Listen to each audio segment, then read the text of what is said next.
Isaiah chapter 41, verses 9 through 13, we read these words.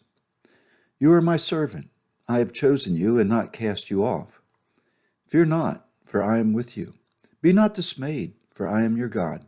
I will strengthen you. I will help you. I will uphold you with my righteous right hand.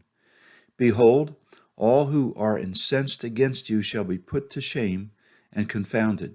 Those who strive against you shall be as nothing and shall perish. You shall seek those who contend with you, but you shall not find them. Those who war against you shall be as nothing at all. For I, the Lord your God, hold your right hand. It is I who say to you, fear not, I am the one who helps you. Do you ever feel like the whole world is against you? Do you fear? Are there people who have mistreated you? Do you often seek to avenge yourself or to have thoughts to do so? The Lord addresses these issues right here. The context of this prophecy is likely the regathering of the nation of Israel from their deportation by Babylon. And this seems to be indicated by verse number 8 and the beginning of verse 9, where it states, But you, Israel, my servant, Jacob, whom I have chosen, the offspring of Abraham, my friend, you whom I look from the ends of the earth.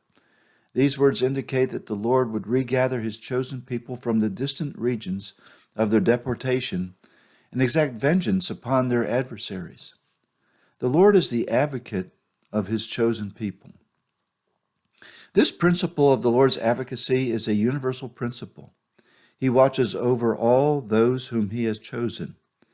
As God has chosen Israel to be a consecrated people, he has also chosen us who have received salvation in Jesus Christ. Yes, God watches over every believer and offers to us his great and precious promises. We see many of these promises right here. Do you often feel abandoned? God says he has not cast you off. Are you fearful or anxious?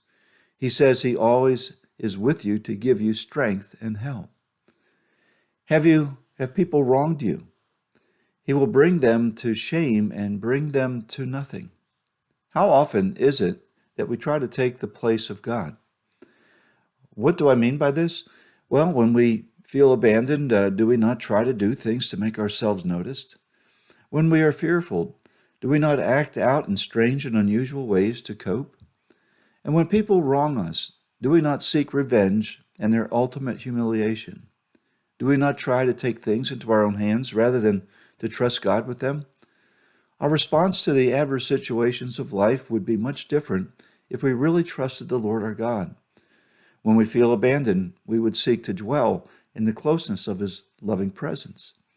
And when we are anxious and afraid, we would cast our cares on him and trust him confidently.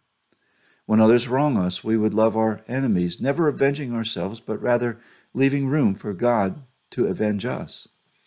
We ought to consider the many precious promises of God. We ought to stand on them. I remember the famous hymn, Standing on the Promises. Is this not the result of true faith? It is by faith that one will stand on the promises of God. Those of us who carry the title, Chosen of God, need to consider how we are wearing the title. Is it standing by faith or taking matters into our own hands?